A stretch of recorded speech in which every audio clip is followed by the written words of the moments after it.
Hello YouTube, welcome back to the life of a virtual airline pilot. I'm your host as always, Captain Mac, and we are getting ready to kick off another flight, but I'm going to have to explain a couple things to you first because, yeah, we're not where you might expect us to be. So, you may remember that we left off, we flew from LA down to La Paz in our CRJ 700, and then a couple of you came on here and you said, listen, we love you, no disrespect, no offense, but absolutely sick and tired of looking at that default CRJ.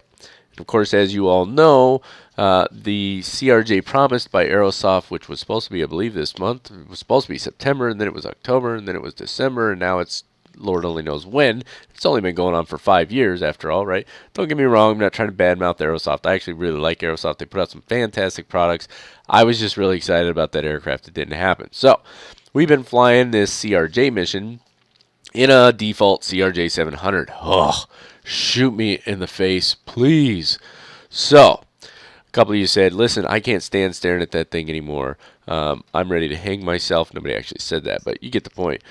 Please do something in a different aircraft. Sorry, I had to take a drink. Oh, and by the way, it'd be fantastic if that different aircraft was the Majestic -8 Q400. And I said, well, that's not a bad idea, especially since Majestic just released the Pro version of the Q400 a few days ago. And of course, me being me and very excited about that, I jumped all over that, got the Pro version, and bam, there we go. So, now you're probably saying to yourself, since I've been sitting here bumping my gums, wait a minute. If we went down to La Paz, how are we back up in LA? Because it says we're here in LA. Well, you see there's a flight from La Paz to LA, and that was in the Q400. And you're saying to yourself, well, why haven't we seen that?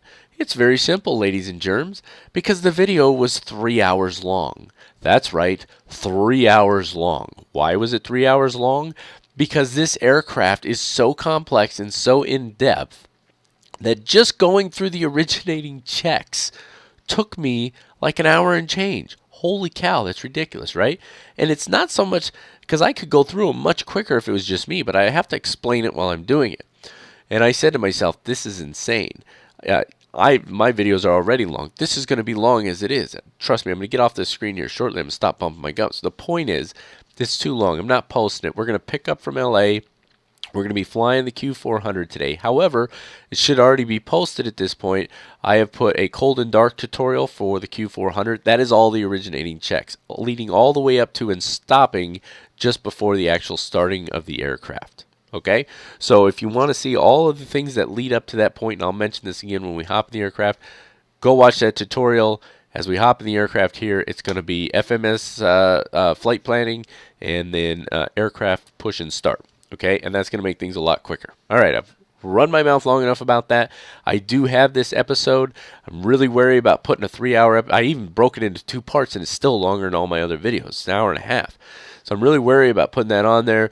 If I get no less than 300 votes to put this flight, which is recorded, onto my YouTube channel, I will put it on there. There must be 300 votes. 300 different individuals must go on there in this video. Comment in this video. 300 of you must say, yes, we want to see that. I know, you're like, that's not going to happen. Exactly. Okay, let's move on. All bids, that's where we want to go to make sure we grab the right flight because it's all the way down here near the bottom. Remember, these are all our flights for our mission. We'll get to them eventually, but we're going to make a change here. So down here to the -8, TAC 400, whatever you want to call it, Q400-8. I'm going to call it both, Q400-8, whatever. It's a good time. QXE66 is the flight we're going to be taking today. It's from LAX to KACV. Take a quick look at the pilot briefing. Basic information we need here. Departure time 16:25. Arrival is 18:30. That puts it at 2 hours and 5 minutes, 502 nautical miles. Booked 72 packs, but we're only going to be loading like 60-something. That's it. That's all. We're done here. Let's go on over to ACARS. Get that taken care of as quick and spotless as we can. Let's get this flight going so that this video is no longer than it needs to be. See you there in a minute. All right, so let's take care of the ACARS real quick. You can see I've already set things up here. A couple of reasons for that. One, I wanted to put in the actual route we're going to take, so that's in there. I didn't select a previous route this time. I actually typed it in by going to setup flight. Set up flight. There we go. Type in the information there. Then we're going to fly at flight level 220. Just FYI, max cruising altitude for the Q400 is 25,000 feet, according to Bombardier's information. And since they're the ones who make it, I'm going to assume they're right. So we're at flight level 220. Engines are shut down now. In the previous 3-hour episode that I did and never posted, I had this little problem, and it may pop up here again. And if it does, I'm going to let it because I want to show you how to deal with it. Sort of. I'm sort of going to show you because I'm not going to show you all the steps to deal with it. I'm going to tell you what they are, then I'm going to do it, and then I'm going to come back on. With this aircraft, the Majestic -8 Q400, sometimes when you hit start flight, this is always going to pop up because the title's different. But here's the catch. Bam! Engines must be shut down to start flight. Please try again. Okay. Does it look like those engines are running to you? They're not. I don't know why it does this. It didn't do this to me on my old computer when I flew this aircraft. It does it on this computer, so it probably doesn't do it to everybody. That being said, it's a very simple fix. It's annoying, but it's a simple fix. Start your engines, shut them down, and then come back to ACARS and hit start flight, and it'll work. I'll show you, but I'm not going to show you how to start the engines yet because we're going to do that when we get started. So I'm going to pause the video for a second. I'm going to start the engines, shut them down, and then I'm going to come back on here, and I'll show you that that it works. Yeah, it's early. Be back in a minute. All right, so there you can see I have the engines running. Now I'm shutting them down. Take them just a couple seconds. You can see they're shutting down there. The only reason I showed you that the engines were running is so that you see that this works. So the engines are now shut down. Here's our ACARS. Start flight. We know the model name is different. Oh, bam, worked like a champ. So there we go. Now we're boarding. Kind of a silly little thing, but that's just the way it is. You know, I don't know what causes that quirk with the ACARS, but honestly, it's not really that big of a deal as far as I'm concerned. It takes a minute. It can be a little obnoxious, but really, do we care that much? Is it going to make that big of a deal? No, I guess not. So yeah, we're going to be flying, like I said, from LA to, what was it, KACV today. And I've already gone through all of the captain's originating checks, all of the first officer's originating checks, and all of the first flight of the day checks. All of that stuff has already been done. So what we really need to do is we're going to hop into the aircraft here. I'm going to roll through this checklist really quick.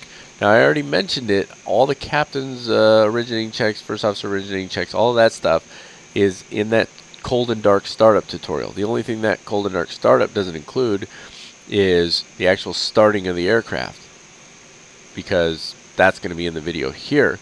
So if you want to see all those originating checks, or you're wondering what all these checklist items I'm going down are, you're going to know that's where they came from. Alright, so let's hop in here real quick.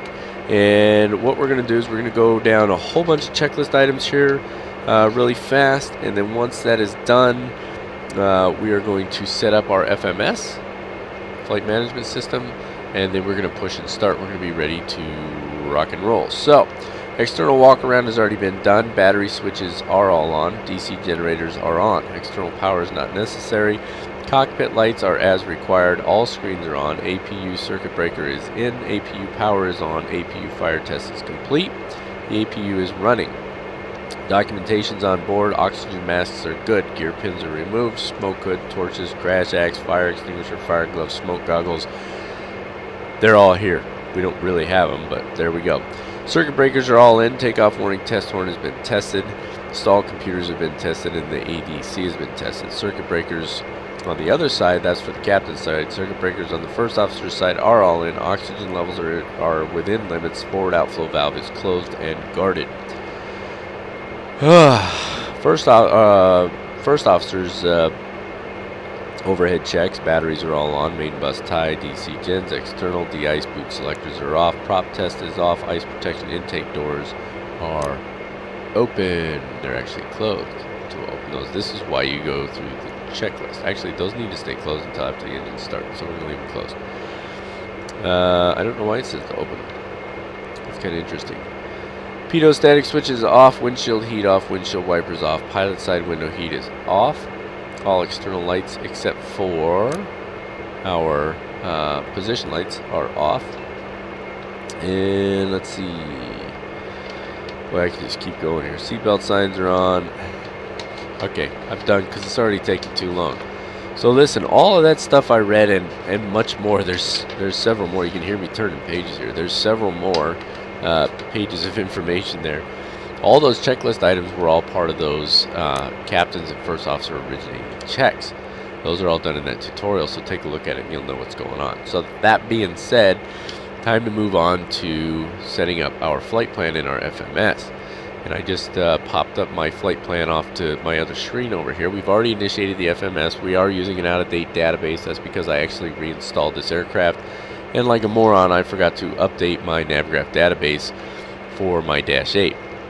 Not a problem. We're going to use the outdated one. We're just going to live with it. So how do we set up a flight plan? I'm not going to spend a lot of time on this, but I am definitely going to show it. So hop down here, click on flight plan. We need to enter our current airport, which is KLAX. That's our position. Hit enter. We can either accept it here or we can hit enter again to accept the information in here. It's just basically telling us this is the waypoint you put in this case KLAX. This is where it's located in the world. Is that correct? Yes, it is. If it's not, well, I don't know what to tell you because I am not looking up Latin long while I'm doing this. We're going from there to, what was it? KACV, right? So we need to put in KACV next. Some of you are thinking, well, that's kind of weird. Yeah, I know. This whole thing is weird. There we go, KACV. Now, what are we going to be doing for our departure today? Well, we took a look at the weather. The wind was 010 at 6 knots. And based on our parking position, we're going to be taking runway 7 left.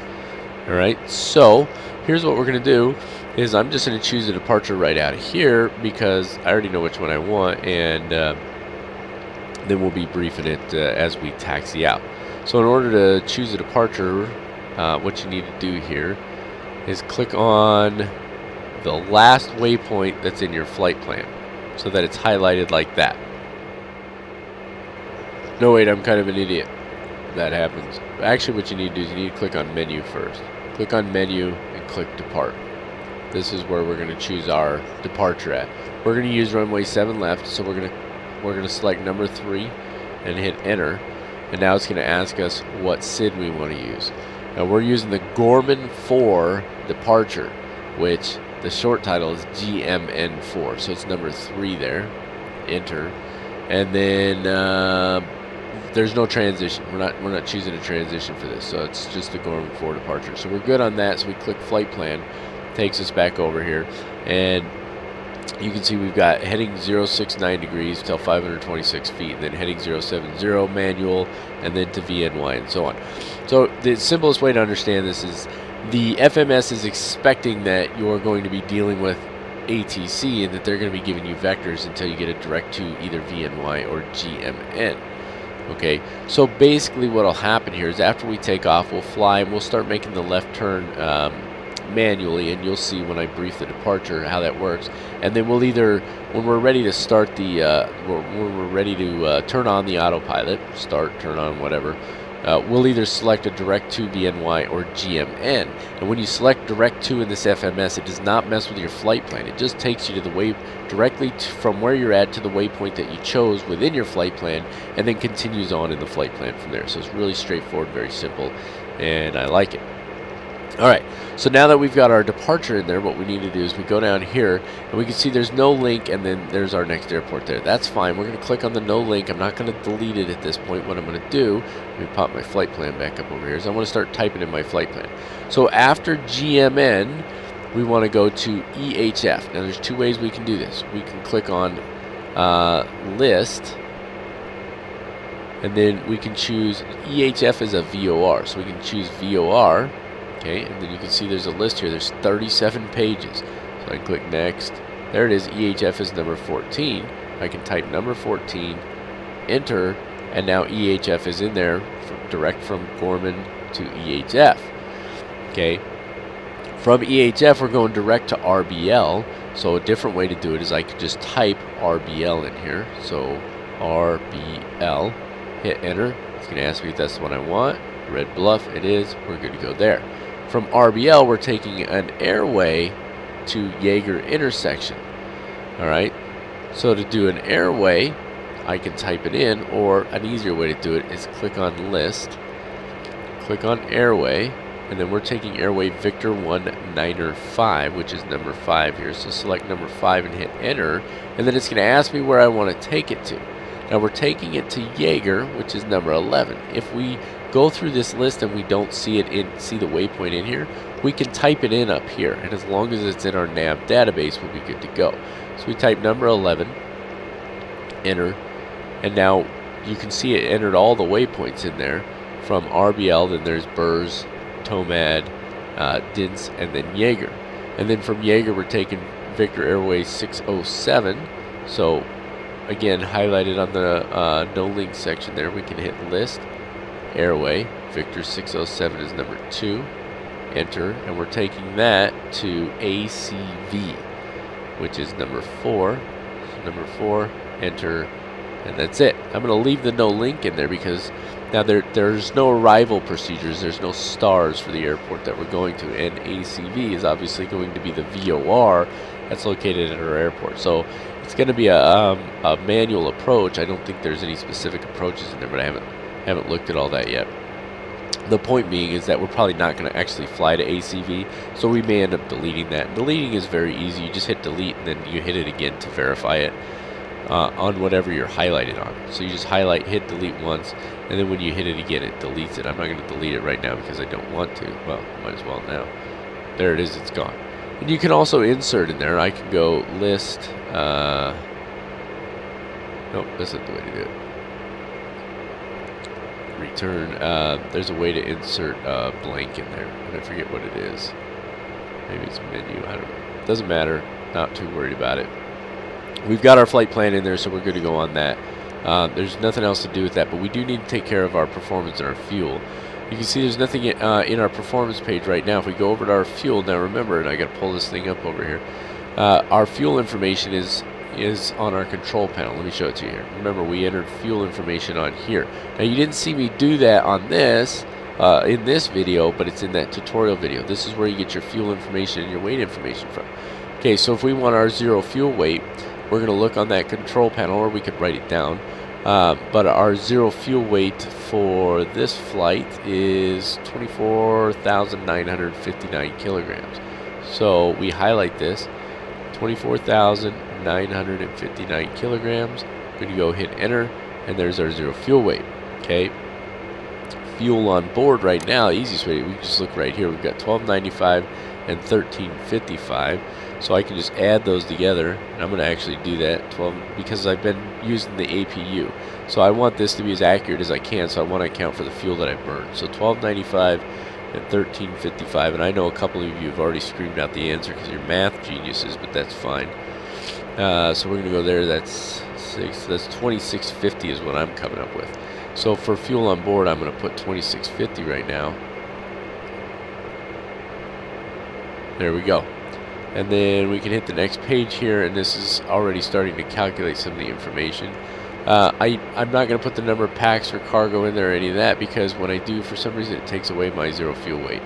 But I've got the information that I need in there. Now, I do want to put my reserves in there as well. My total reserve fuel for this flight is, final reserve is 450 kilograms. So highlight that, 450 kilograms. Yep, it didn't even bother. It just went right back to the fuel on board. So we're going to leave it there. No problem. Real quick, because I know I'll forget to do this later.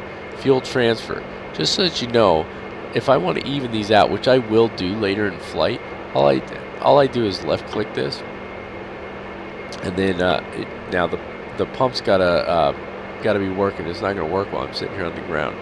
You know what? I'll just try to remember to do it in flight. I was just thinking about it because I looked at the unbalanced fuel and I wanted to show that to you. So it is what it is. We are good to go there. Flight plan is all set up. Everything is ready to go, so we're ready to push and start at this point. So we might as well go ahead and pull up GSX and get started. Alright, pushback and departure. We are Alaska Airlines, so that works for us. We want the nose to go to the right and the tail to go to the left. We do not want to start engines before pushback. And they're going to go through and do their thing. And I'm going to try and remember to talk loud enough, because I've had to actually increase the volume on my own voice during the editing process because I talk too quiet. This microphone apparently doesn't always pick it up as well. So while he's doing that and doing whatever he's going to do, let's do our before start checklist here. APU is on and checked. We're good there. All circuit breakers have been checked and they're in. Just so you know, circuit breakers are simulated in this aircraft if I didn't mention it already. Escape hatch has been checked. It is closed. Nose steering is turned off. And remember, a lot of these items are part of those captains and first officer originally checked. Flight guidance control panel has not been set. We want to set our altitude. We don't have any restrictions on the way out, I don't think. I don't remember. We're going to do the cruise here in a few minutes. Flight instrument inserted. Release parking brake. There's the parking brakes. I'm going to go ahead and roll this all the way up to flight level 220 for now. What's next? Hydraulic number 3 pressure has been checked. Emergency brake pressure has been checked. Power levers are in disconnect. They are right there. Condition levers are in fuel off. They are right there. Your seatbelt should always be worn low and tied across That's actually me making an adjustment. Though we find it disturbing that we have to actually explain to you there we go. how There to where take they off belong. and put on a Emergency seatbelt. lights are armed. The Fasten FAA has seatbelts are on. required us Departure to brakes teach is the lowest complete, and that's going to take us right into our start checklist. The engines are very easy to start, but let's go ahead and look at the checklist real quick. Check that the doors are closed. The battery master, main, auxiliary, and standby are all on. The beacon needs to come on at this point, and it needs to go to red for now. APU bleed air is off. That would be over here. It is off, and we've got ground crew telling us that we're clear. So let's go ahead and get started. Starting the engine is very simple. You select engine 1 or 2. We're going to start with engine 2. So right click here. That highlights. You hit start, and it starts spinning on its own. As soon as we see any indication of N1 on the props there, we're going to move condition lever number 2 to the feather and start position, which we do already, and that's right there. There it is. Parking brake will set that, and the engine's starting itself up. Let's hop outside and take a look real quick. There you can see it's spinning up. One of the things I like about this aircraft is it's not so loud when you hop outside. But there's nothing else for us to do with this at the moment except let the engine start. We actually get a little more noise inside the aircraft than we do outside, which is kind of interesting. But it's a lovely sound set on the inside of the aircraft. It really is. The sound set doesn't really carry to the outside, but it's definitely awesome on the inside. So, and then the switch flips itself back on its own. So when the switch flips to the middle on its own, that means the engine's up and running and we're good to go. So in order to start engine number 1, we just left click here, hit the start button again, and the same thing. As soon as we get an indication of N1 on our engine display here, we're just going to move this fuel lever to start feathers. That's it. That's all we got to do to start the engine. Sometimes when you go to move these, they like to pop all the way up. I have a hard time doing so. It is what it is. Alright, so we're good on that, so let's go ahead and move into the after start flow.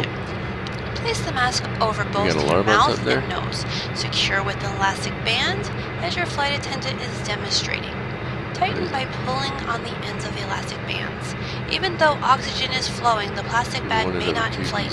If you are traveling with children or are seated next to someone who needs assistance, place the mask on yourself first, then offer assistance.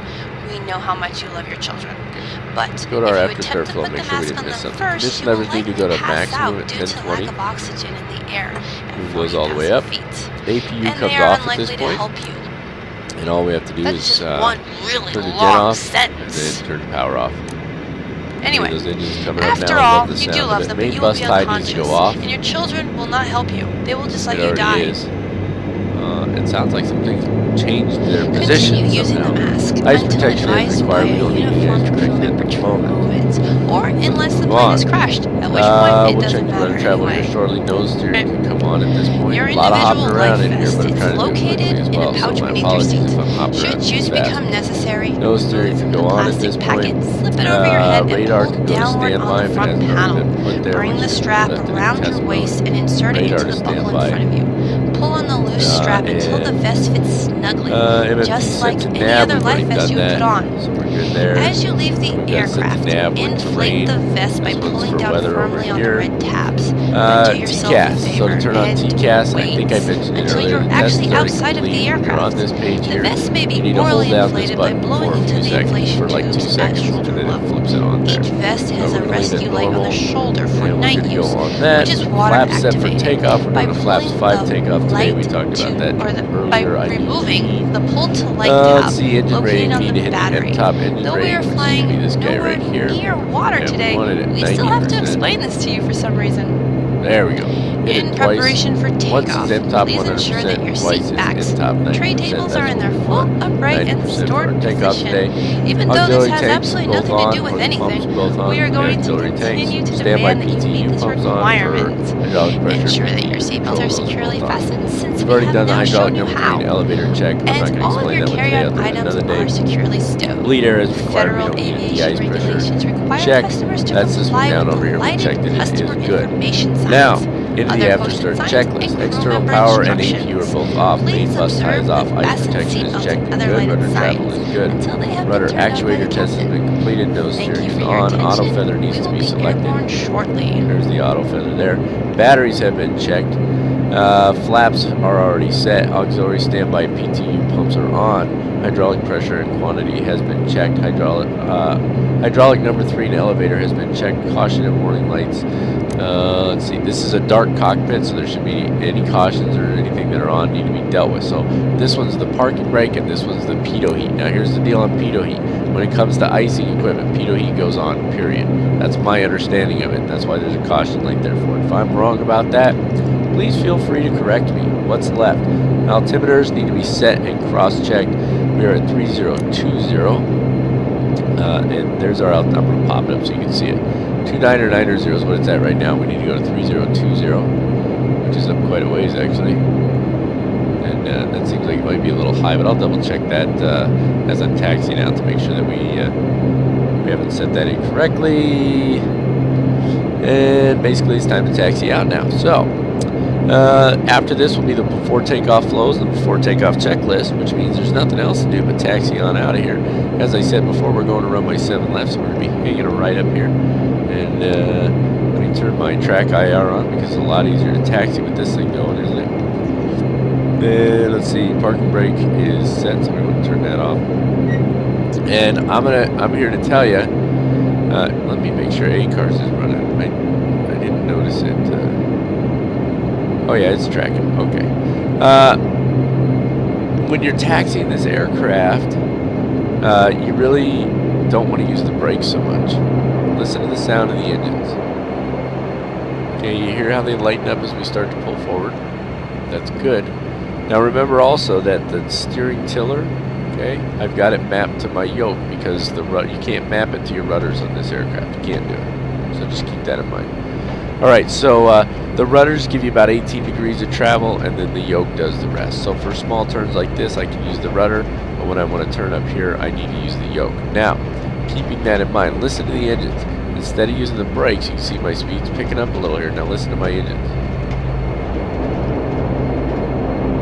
That's going down into that beta range, right? I go down into beta range and see how it's slowing me down. Okay, that's what I want. Use the beta range to slow me down rather than using the brakes. All right, let's go ahead and taxi on out here and let's take care of our departure briefing. All right, let's take a real quick look at our taxi route here as we get ready to pull out. We were just off the end of Terminal 6 here. So obviously we're pointed this way, getting ready to head on down. We're gonna probably hop over here on Charlie 8 or Charlie 9 off to, what is this? This is Bravo. We'll take this all the way down to Uniform Hold Short for runway 7 left.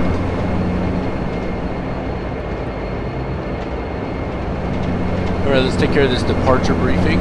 As already mentioned, we're going to be taking the Gorman 4 departure today from runway 7 left. So as we depart, we'll head straight out on heading 070, which is the heading of the runway.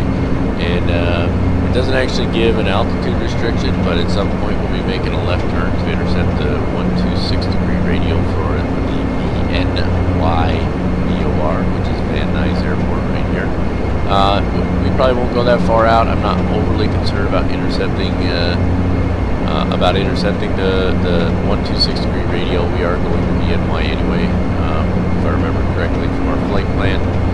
So we'll make our left turn towards VNY, and then from there it's a right turn for the 317 degree radial for Norman, right out here. And then from there we're headed off to the right. We are headed to EHF, and then from EHF on course from there. Just a couple things to keep in mind. There is a little bit of terrain right here. This grid square shows our highest terrain, or our minimum safe altitude at 5,900 feet. But it also shows, at least under this part of Gorman 4, that you need to be at 9,900 feet. That's your minimum altitude. Now, as soon as we leave this grid square, our minimum safe altitude is 10,100 feet anyway. So we definitely want to make sure that we get up quickly. Also, keep in mind, though, this is pretty far expanded. This is 25 miles from LAX VOR, which is right behind us as we're departing. So we should have no problems getting over the top of these little hills here and the mountains as we get up in here. Other than that, there's really not much else to this departure, so let's get her on down to the runway and get rolling.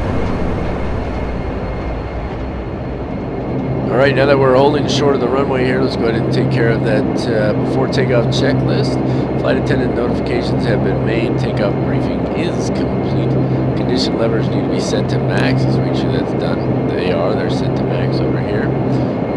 Trims all need to be set. Those are done. We need to do the takeoff warning test. And the way this works, you're going to flip this little switch over here. And as long as you don't hear any alarms, you're good. Apparently there's an alarm. Let's see. If you don't hear an alarm, you're all good to go. So what's our alarm for? Oh, I know what it's for. What is this? Control lock and parking brake. Parking brake off. Ah, bam. Yeah, because you can't take off with the parking brake on, right? But I'm leaving it on because we're holding short of the runway. We even get a caution with the parking brakes on. So there you go. That's done. Flight controls checked in free. We've got all our little indicators here. So full up, pull down, full left, full right. All neutrals are good. Rudder full left, rudder full right. Flight controls are good, free, and correct. Flight taxi switch needs to go to flight. If you forget this, it will snap to on its own. Transponder and TCAS needs to be on, and altitude, I believe we've already done this, but let's just make sure. Yes, it is. Let's see, what do we want? TARA and tilt above, right? Yep, for takeoff, that makes the most sense to me. External lights need to come on at this point. Kind of a pain scrolling around like that. External lights, there's our landing lights on. Taxi lights can go off. We don't actually need those on anymore. Runway heading confirmed as we pull onto the runway, and we are ready to rock and roll. So once we get airborne, just so you guys know, I'll run through all the automatic items, gear up, flaps up, and so on. Remember, V1 and V rotator both 128. V2 is 130 knots. Our flap retraction speed is 140 knots. Our climb speed is 152. About the time we get around or above 152, I'm going to try to remember to hit the indicated airspeed, heading hold mode, and autopilot, and that will turn the autopilot on for us and keep us climbing at that speed until we're ready to do otherwise. So, all of that being said, let's get this guy turned on here. Let's pull those parking brakes off. We're good to go. Make sure that our approach path is clear, which it is. And let's get on going here. Oh, I am still stuffy, something fierce, let me tell you. Come on out there. Let's get this thing moving, huh?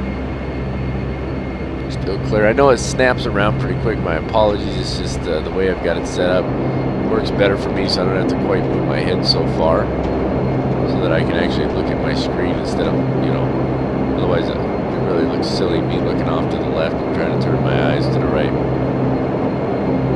Yeah, we got a 747 getting ready to cross the runway down there, so we're going to have to wait on him before we do our takeoff roll. Not too big a deal, though.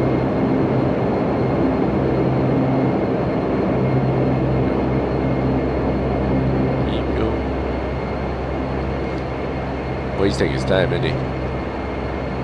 Okay, so remember, after takeoff, we're not gonna worry so much about a checklist. We're gonna go through the items we know we need to go through, and then we'll worry about a checklist once we've established the aircraft as we want it. It's all about flying the aircraft first. That's the main thing. So that's what we're gonna focus on. And I'm waiting on this 747. He's really taking his time, huh? day, son. Alright. Flaps are set. We're a go. Let's do this. Oh, I love that sound, don't you? Alright, airspeed is alive. We're looking for 128 first. That's our rotation speed. We do get a lot of left-hand yaw coming down the runway here, so I'm using a lot of right rudder. Really no wind to speak of. There's 100 knots. Looking pretty good. Coming up on 120 and rotate. Pull back on the yoke. She starts to climb out. Crossing, descend. I don't even know what you're talking about. Okay, positive rate of climb, gear up. Looking Climb. pretty good. Climb now. What? Did an airplane just like take off directly behind me or something? Goodness gracious. Alright, a little bit of nose trim down. Looking pretty good. There's our 152, so we're good there. Flaps should be up already. I missed that. Boy, we got the 152 quick. Okay, so let's go ahead and heading hold. Indicated airspeed hold at 148, autopilot on. What that's going to do is that's going to keep our pitch where it's at in order to maintain 148 knots, and we can increase that speed by just changing this. So we're going to go ahead and bring that on up to 200 knots right off the bat. Let's go ahead and get some airspeed going here. Clear of conflict. All right, there's 200. I don't know if somebody took off immediately. I just want to look real quick. I brought the gear up already. Why is it not up? You gotta be kidding me. Cycle it again. Is it not coming up? Come on. Really, we're having a failure on this? Come on, you can't do a failure on this right now. Give me a break. I guess we're going back to the airport, folks. Unbelievable. Alright, as you can see, we're back here on the runway. All of our checks are done, all of our startup procedures, everything's done, we're good to go. The only thing that's out of place right now is I've got the spoilers in the taxi mode, because when I put them in the flight mode, for whatever reason, it's popping the spoilers up, and then I get my takeoff warning alarm. So it should automatically flip to the flight mode, we'll see. Other than that, everything's good to go. I caused the gear failure because I was going too fast for the gear. It's 200 knots is the speed for the gear, so I need to get the gear up a little quicker. So as soon as we get off the ground, we're going to get the gear up. So remember, 128 is our rotation speed, 130 is V2, and then 140 is flap retraction, and 152 is climb speed. Track IR is turned off at this point because it's acting up right now. I have no idea why, but let's get this show on the road here, shall we? Alright, there you go. Flip the flight automatically. We're not getting a takeoff warning, so we should be good to go.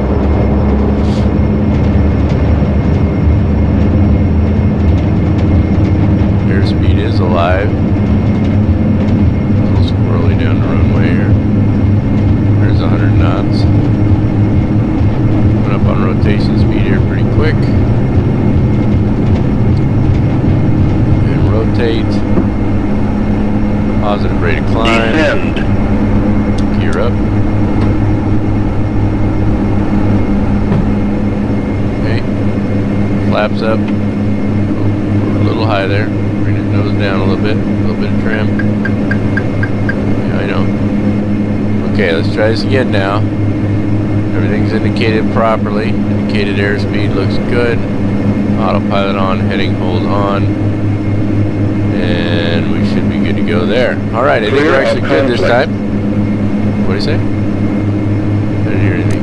Well, I heard something, I just don't know what he said. Okay, let's go ahead and bring our speed up now. 200 knots will be good for now. Now I'm going to look outside and make sure the gear's up this time. It is. Fantastic. Okay, we're good to go there. So that is our takeoff. I went ahead and I figured I'd show it to you again. I left the previous one in the video because, hey, you know, that stuff happens. So I messed it up, but it is what it is. So all of that being said, I think we can switch to LNAV at this point. But what we want to do, I'm going to pop this up. It's a little easier to do it this way. So I want to go direct to, hold on, brain's not working here. VNY, that's where I want to go. So we're going to go direct to, and then VNY is number 4. Enter, and now we're headed direct to VNY, right? But we have to change our nav function, which is right here, to LNAV, which we've just done. And then you see it's going to go to VNY, and then from there it should just carry right on to GMN and so on our flight plan. Move our range out a little bit just so we can see ahead. We've got the terrain mode on. It's not going to be a problem. Okay, so let's roll into our after takeoff checklist. Let's see, flaps confirm that they're at 0, and they are. Let me get that thing out of the way. Condition levers need to go to 900. We don't need them at full, so we can move condition levers to 900 now. So let's go ahead and move those back.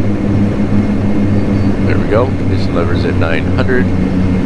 Let's see, push MCL on engine control panel. That's this one here. Bam, push MCL. We're good there.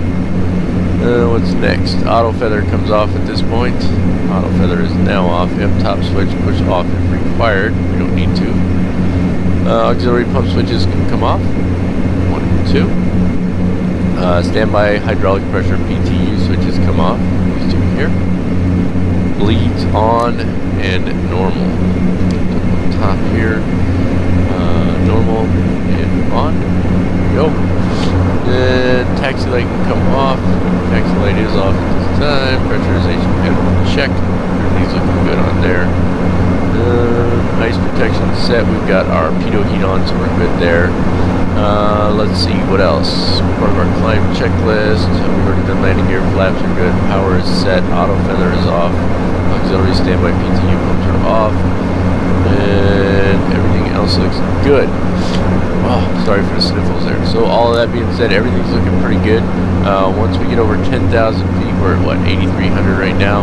Then we can turn landing lights off and increase our speed. And we'll take it on up to 22,000 feet.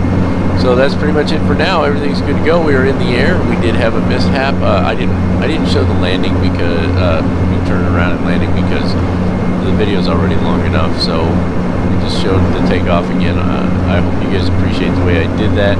Let me know what your thoughts are, and keep in mind you got to get that gear up a little quicker because yeah, 200. It's actually 215 is the max speed for the gear, but I think I caused the gear failure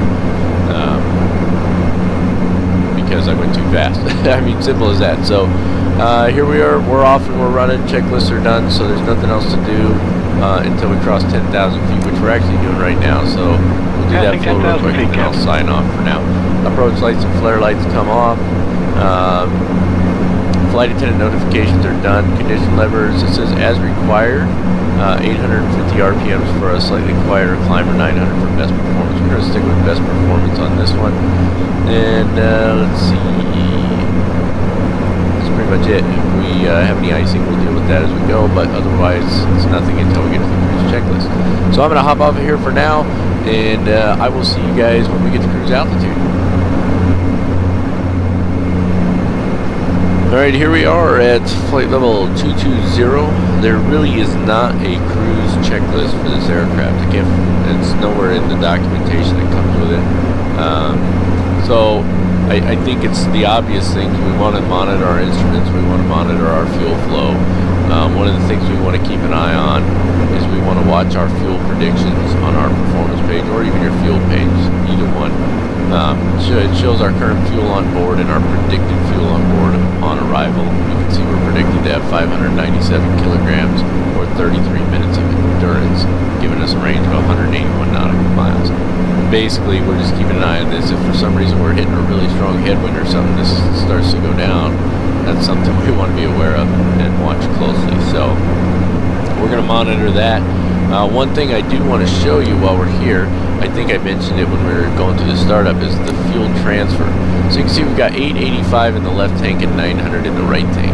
And transferring fuel to even out the tanks is a very simple process in this aircraft. I simply click. If I want to go to tank 1, I left click. If I want to go to tank 2, I right click. Obviously I want to go to tank 1, so what I'm going to do is I'm going to left click it, and I'm just going to watch as this goes up and this goes down. I just want to get them even, so let's do that real quick. And as soon as it's done, I'm just going to click it again. And that's it. Right click it one time, and you see I went over, right? So I could, if I wanted to mess with it, and these were pretty close together. If there's a larger disparity is when you do this. When there's a difference of 5 kilograms, we don't really have to do this. But let's do it the other way real quick. Bam, real quick, it did it just that fast. If there's a larger disparity between the two tanks, then you definitely want to do this transfer, because the tanks are in the wings, and that's gonna make the aircraft fly funny when you take the autopilot off. So that's the whole point of transferring fuel from one side to the other. Key note, and it should come up in the checklist, you cannot be transferring fuel while you're in the approach phase. It's not allowed. You're not supposed to be. So this is definitely something you want to do long, preferably before you get to your top descent. You want to make sure that your fuel's even in both tanks, and that you're good to go.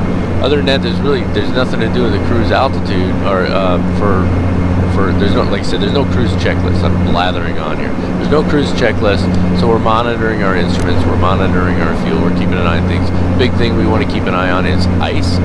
If ice buildup shows up, we'll get a little warning down here that says ice detected. There is no audible alarm, so you have to actually keep an eye on this thing, because if you get ice detected, obviously you want to do something about that. Other than that, we're going to keep cruising along, so I'm going to let you guys go for now, and I will see you just before we get to the top of the descent, so we can talk about how to set that up.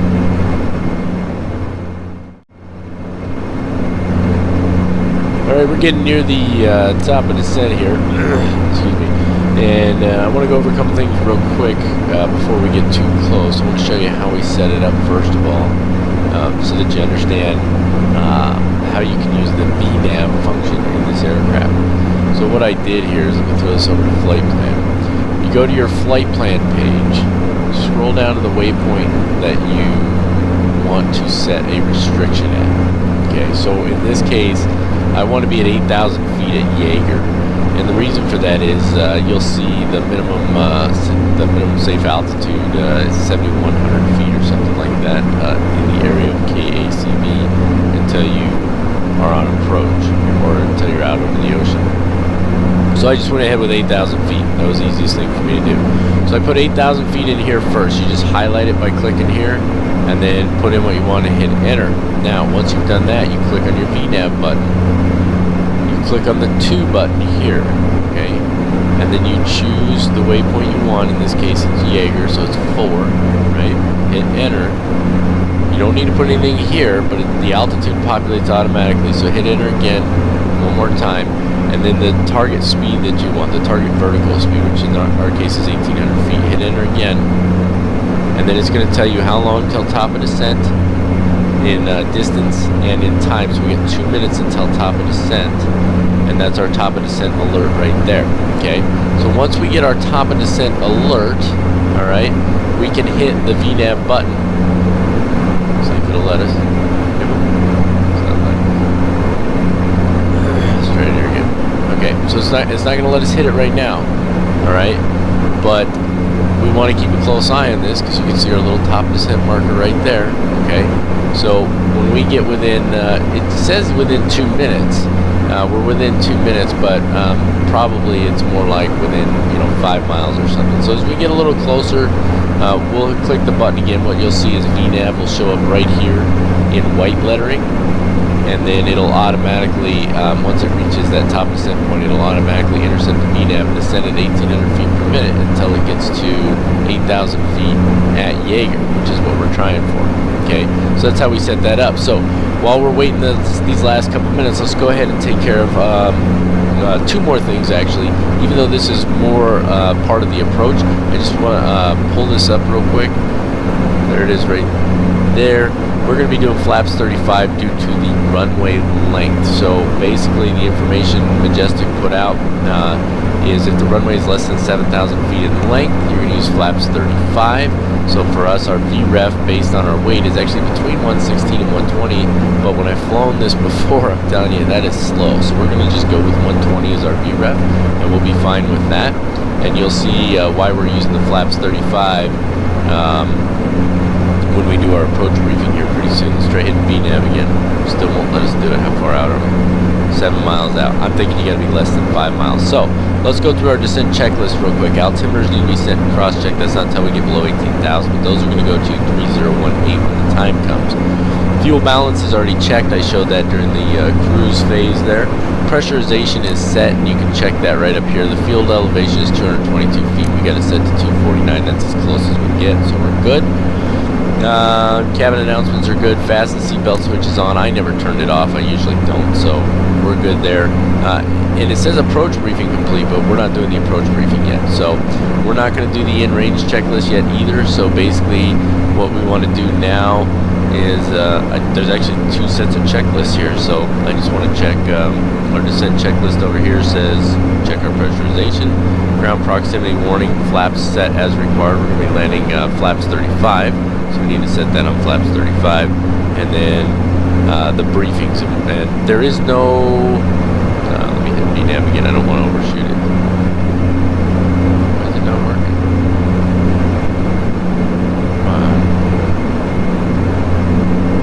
We should already be on VNAV here. Oh, I know why. I'm an idiot. You have to change the altitude setting. VNAV.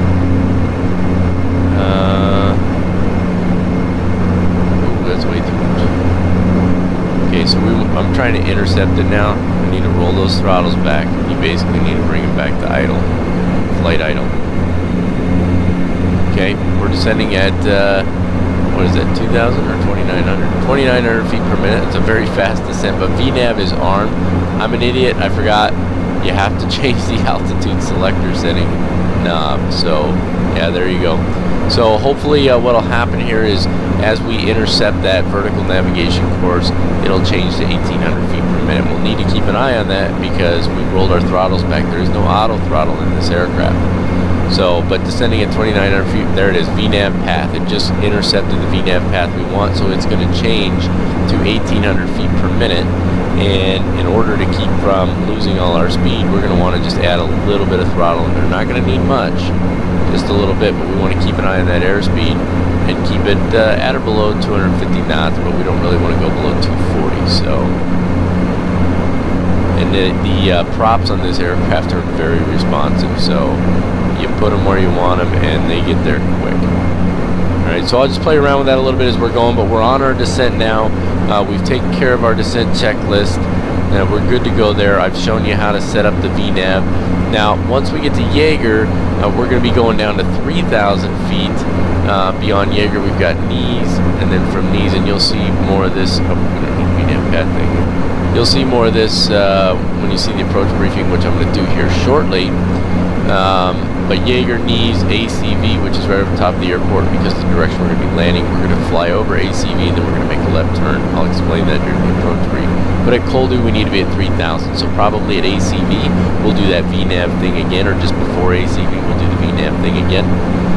By clicking VNAV to Coldu, it'll be 3,000. We'll set our descent rate at whatever we want. We'll be good to go.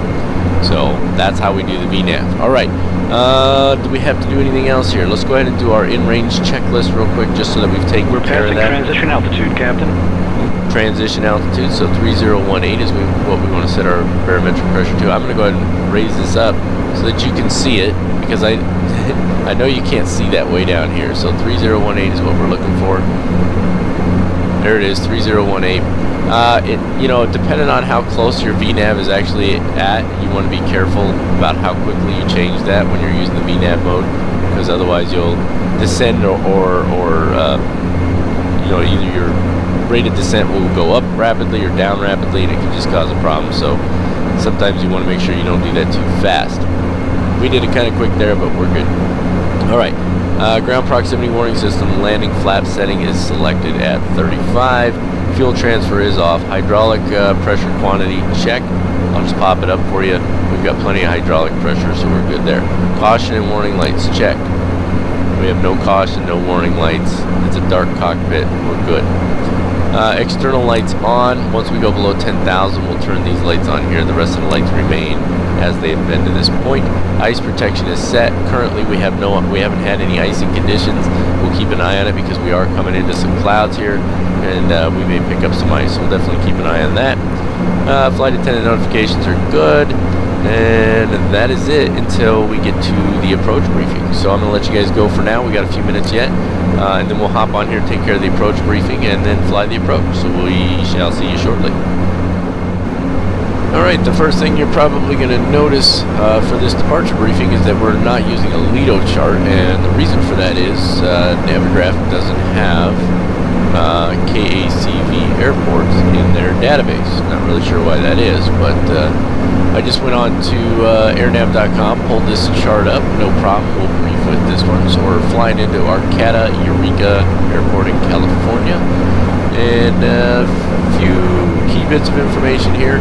Our runway landing is 5,801 feet, so it's a relatively short runway, and any runway under 7,000 feet, we need to do a landing with our flaps at 35 degrees. So as soon as I'm done with this briefing here, we'll go over the 35-degree flap settings, or maybe we'll do it during the landing checklist. I don't know yet. But just take a real quick look here. We're coming in from this direction. We'll fly over the VOR here, and then we're going to hang a left about 285 degrees, come out and circle around to catch the Coldu waypoint here, Coldu intersection. That's our initial approach fix. We need to be at or above 3,000 feet at Coldu, and then we'll start our descent from there. As we cross Q4, we need to be at or above 2,100 feet, and it's a visual approach pretty much from there. This is an RNAV GPS approach. Our minimum decision altitude is going to be 455 feet MSL, and I think that's about the gist of it. There's not much else to worry about. There's no frequencies to concern ourselves with. We will be approaching at 136 degrees. That's our final approach course, and that's pretty much it. There's not much else to brief for this. It's a pretty straightforward approach. The reason we're going to make a left turn out here, it doesn't give us an indication of which way it wants us to go. At least not from the direction we're coming from. But we do have mountains on this side, and this is ocean on this side, so it makes the most sense to go over here. As far as missed approach is concerned, if we have to perform a missed approach, we'll do a climbing right turn to 3,000 feet. That's what this means right here. Out to Segby intersection, and we'll hold at Segby, and it's a left-hand hold there, making left turns. So, and it looks pretty much like that. That's about the gist of it. Like I said, short runway, so when we get a minute here, I'll probably brief the flaps 35 and what the VREF is going to be, and we'll get set up and get on in there. Alright, we're just about on top of KACV, which is also where the ACV VOR is. And as soon as we cross ACV, we'll pop this up so you can see here. As soon as we cross ACV, coming up right here, we're going to make a left turn, like I said, during the approach briefing to 285 degrees so that we can circle back around and Caldu. I've already gone ahead and set up the VNAV. We're 6.5 miles out. You can see that it's highlighted in white now because this time I actually set the altitude in advance. We're below 200 knots, and I'm going to go ahead and set flaps 5 before we get to that point. And then we're going to watch that speed closely as we start to descend. Now, let's keep in mind, now we're trying to get to 3,000 in Caldu. We need to watch our speed. And I want to let you know we have ice. We have ice. Ice is detected, so we have to increase our reference speeds by 20 knots, which means instead of our reference speed of landing at 120 knots, which is what I think we said 120, right? Yeah, we said VREF of 120. It's going to be 140. Our VREF is now 140 knots. That's what we're going to try and land at. And yeah, so I guess I'm just going to have you hang with me here for a minute. We're less than a mile from ACV, which should also be our descent point, I think. No, we're about 2.5 miles from the top of descent. But as we're starting to make the turn here, I'm going to go ahead and switch to heading mode now. Okay, we're now in heading select mode. 285 degrees is what we're turning to. Let's just make sure it turns to that. And then we're just going to fly this out a little bit, not real far. But as we're doing that, we'll let this go ahead and finish doing its thing. Top of descent 2.6. Doesn't even look like it's counting down now, does it? Probably because I messed it up. Let's see. You know what? Let's just do this. Let's go vertical speed. And we'll descend at 800 feet per minute for now. Pull those throttles back just a little bit. That's a pretty slow rate of descent, and I want to go ahead and take care of this approach checklist because we're going to be pretty busy once we swing around here. So, for the approach checklist, altimeters set. Yes, they are 3018. You saw me do that. Fuel transfer needs to be off, which it is, and the fuel pumps, this one and this one, both need to be on, as well as the standby hydraulic pressure and the PTU control switch there. Hydraulics are checked. We can see those right here. Hydraulics are all looking fantastic. And parking brake needs to be off. We want to make sure that passenger signs are still on. Caution panel is black. It is. There's no cautions up there. Cabin is secure.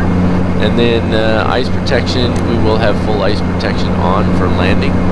And that's why we're increasing our reference speed by 20 knots. And then here pretty soon, get just a little high on the speed here, pretty soon we'll bring in flaps 10 and we'll bring the gear down as we start to flip around to Coldu. So that's pretty much it until we're on final approach, at which time we'll do the landing checklist. So we'll see you back here in a few minutes, I guess. Oh, I forgot to mention, we not only have icing, but we have overcast conditions down at 3,500 feet. So it's going to be an interesting landing. Should be a good time. See you here shortly.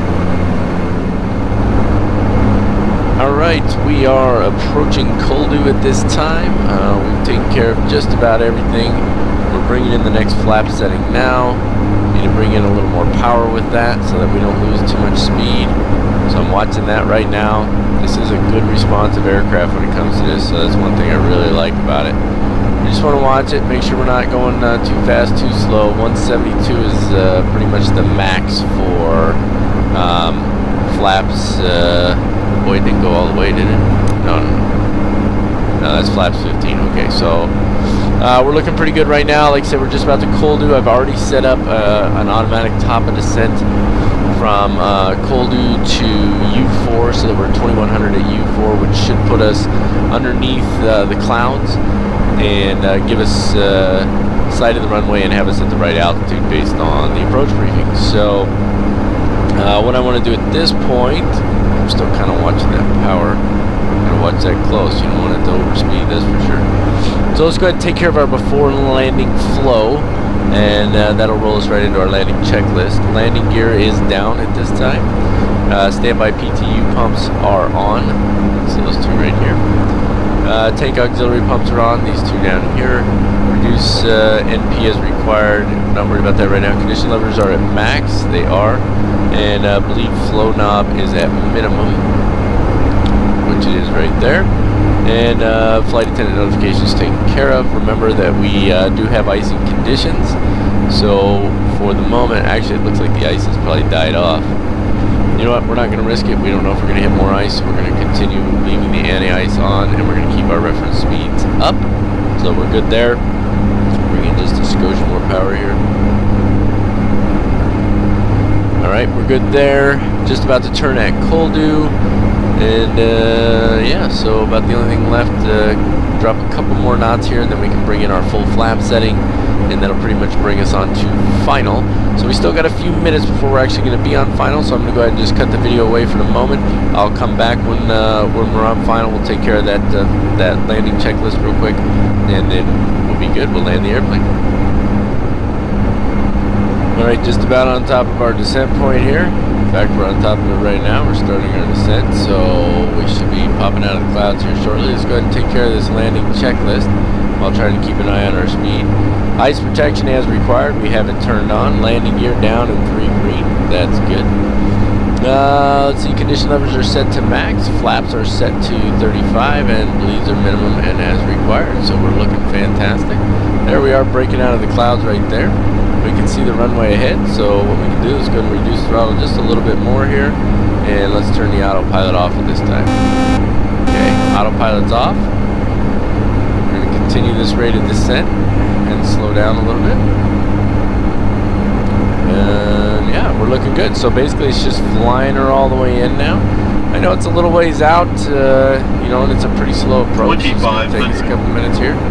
But I figure if you guys will stick with me, we'll have a good time with it. What do you think? Let's see. Ham flying this thing's not that bad. I actually think it's pretty simple to ham fly, although it does like to pull to the left a good bit, to the left and right. That little slowdown right there, that's like it's almost like a stutter. It's not, but what it does is instead of the frame rates decreasing, everything just slows down, like it goes into slow motion for a second. Not really sure why it does that, but it does. So I read something about it. Let's go ahead and set our altitude to 3,000 feet for our go around. Just a little bit low here. We'll just pull back a little bit on the yoke. You see how we're drifting to the left a little bit here. Not looking too bad though. Just low, that's all. We're a little low right now, so we're going to bring power in. My speed's pretty close to where I want to be, so if I bring in a little bit of power, that actually, rather than just increasing speed, it helps the nose come up a little bit. You can see we're kind of leveling off a little bit there. So we'll fly like this for a couple minutes, then we'll pull that power back just a little bit. There we go. Now we're on glide slow. Bring that power back a little. Yeah, now we're looking good. Don't want to bring it back too much. We'll just dive at the ground like at almost 1,000 foot per minute descent rate. That's no good. So just trying to find it. We're pretty close to 140 knots, maybe just a little bit fast. Not too bad though. And we need to come down just a little bit more. 1,000. There's our 1,000 foot mark there. Yep. Just drop below it a little bit.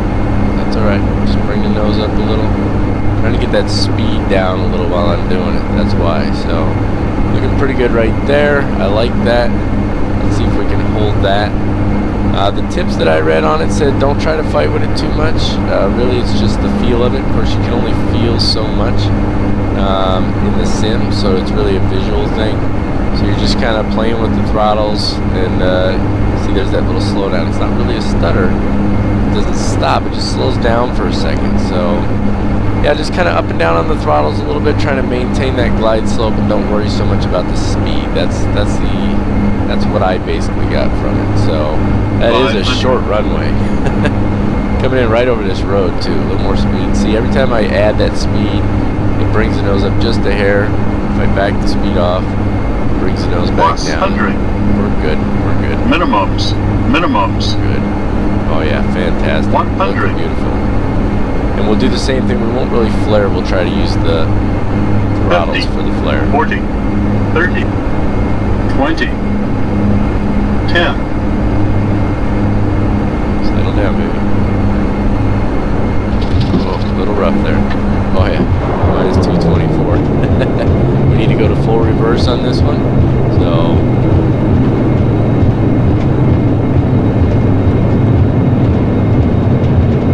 ooh, are we gonna stop in time? Oh, my reversers aren't working. Come on. Oh, I hate when this thing doesn't do. What a. We didn't overrun by much, but look at this. I'm hitting the buttons for reverse, and it ain't reversing.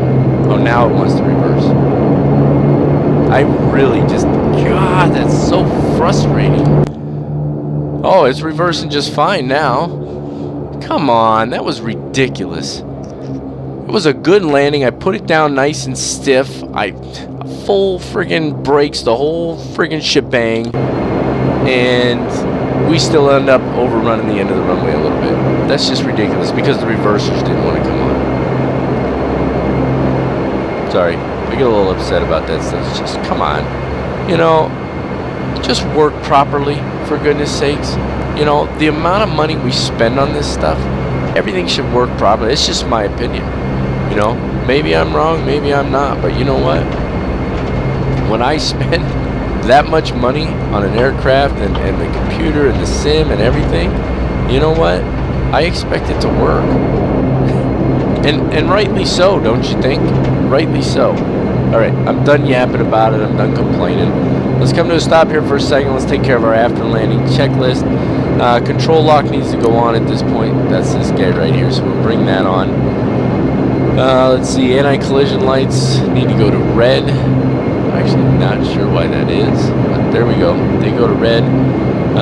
Flaps, we need to zero those out. Those are coming up right now. Weather radar needs to go to standby. This guy right here. 1, 2, puts it on standby. Fuel pumps can come off. Flight taxi mode goes to... Here's the fuel pumps, by the way. Flight taxi mode is this guy here. You might have seen me. I flipped it down to taxi mode automatically. Ice protection can come off at this point, and we've got lots of it on. We can even turn the pitot tubes off because we're not going to be going very fast. So turn this off. You can see we've got all the icing was turned on here. Turn everything off.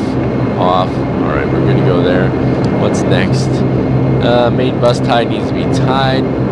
Tie that now, and yaw damper can come off. That is this guy right here. We're not going to be going far, just right up over here. So,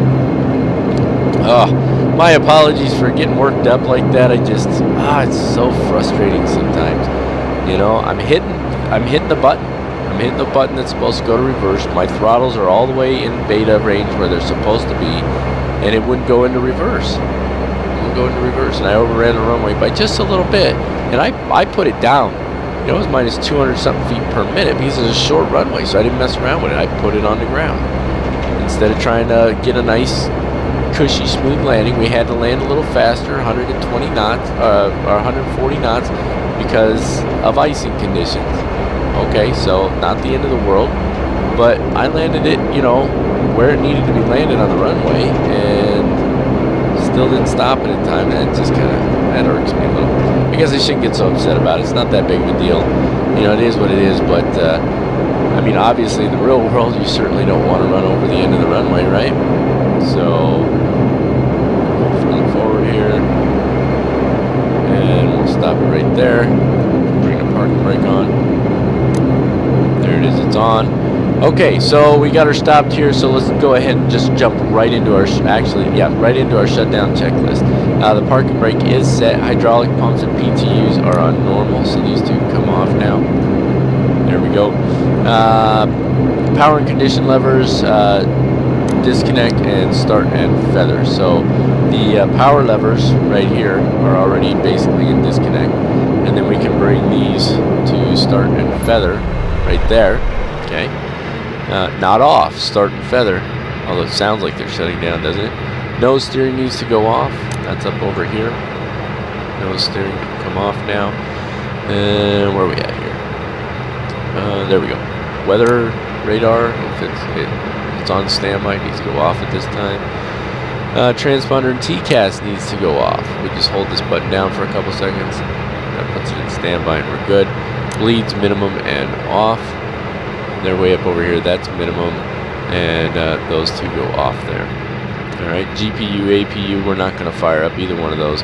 Condition levers can go to fuel off. It says after 30 seconds. It's been about 30 seconds since I started running my mouse, so we'll go condition levers off. Passenger signs can come off at this time. That's one. That's two. Lights as required. Nope, those are already off. Turn that one off. Turn that one off. Turn that one off. And the last thing left to do is to turn off the power. So let's go up here. Remember now, it's got to go in reverse order. So Gen 1 and 2 can go off. Main bus tie can stay as it is for the moment. And then we go standby, auxiliary, main, and master all off in that order. And then turn off the main bus tie. And that is it. The engines are shut down. Hey, I did a pretty good job parking. Too bad I didn't do such a good job landing. Somebody had asked me in a comment if I could do like a replay of the landing. I know how to do that. It's just not something I normally do, so I didn't think about it. I need to use FS Recorder to record that, and I didn't think about turning FS Recorder on. So if I remember in a future video, I'll absolutely try to do that, but that's not something I'm in the habit of doing. So but if that is something that a lot of you would like to see, throw it down there in the comments, and if I see a lot of comments for it, then I will absolutely make it an effort to try and remember to do that on every flight. Other than that, it's been a good flight. If you haven't had an opportunity yet, please subscribe to my channel. We are up to 335 subscribers, which is very exciting. I'm looking forward to hitting 500. I want to do something as a celebration, and I want your guys' input on that. So give us a thumbs up down below. Throw any questions, comments, concerns, moans, groans, or complaints down in the comments, and I'll be more than happy to get to them at my earliest convenience. Otherwise, we are good to go. This was a fun flight. Let's hop on over to the website real quick. Oh, I almost forgot, actually. Let's close out our A cards here real quick. Ooh, see? Somebody's supposed to remind me. In the flight, it was 2 hours, 20 minutes. It was scheduled for 2 hours, 5 minutes. So we were just a little over scheduled. Not too bad. We did have a headwind the whole way. File the pilot report. There she is. She's on her way. And we're good there. So now let's hop on over to the website. Let's take a look at where we stand, where we're going, what's next, and wrap this thing up. All right, here we are on the website, ladies and germs. 56 hours to go until that promotion to captain, and that one's going to be exciting because we're going to start flying 737s and all kinds of other stuff. I've got a PMDG 737. I've got the 600, 700, 800, 900, and yeah, looking forward to that. And I think maybe it's a chief captain to fly the 757. I don't remember, but either way, looking forward to that. But for now, I'm actually having a lot of fun doing these Q400 flights. I'm glad you guys came up with that. We may do more of them and, I don't know, get around to the mission later. Huh? We'll see what happens. I don't know. I'm not a big fan of that default CRJ, so I had a lot more fun today than I did flying that thing. So let's take a real quick look at our pilot report here. It's already been approved. 2 hours, 5 minutes scheduled. 2 hours, 20 minutes was flight time. Our status is on time, so basically that 15 minutes wasn't enough to make us late. Good profit percentage, 56.14%. Landing was definitely a rough one at -224, but that was a short runway. And to be honest with you, I was proud of my landing until it ran off the end of the runway. I mean, seriously, that landing was pretty darn good on that tiny little runway. Am I right? Well, maybe it's just me. But either way, I enjoyed it. It was a good flight. Things went pretty darn good. A lot better than the first one I actually tried to record for the Q400. So we'll see how long this one comes out. Hopefully we keep it under an hour. But either way, it's been real and it's been fun. And in this case, I can say it's been real fun. So until next time, as always, keep the blue side up unless otherwise instructed by ATC or unless you're performing aerobatics. Until then, until next time.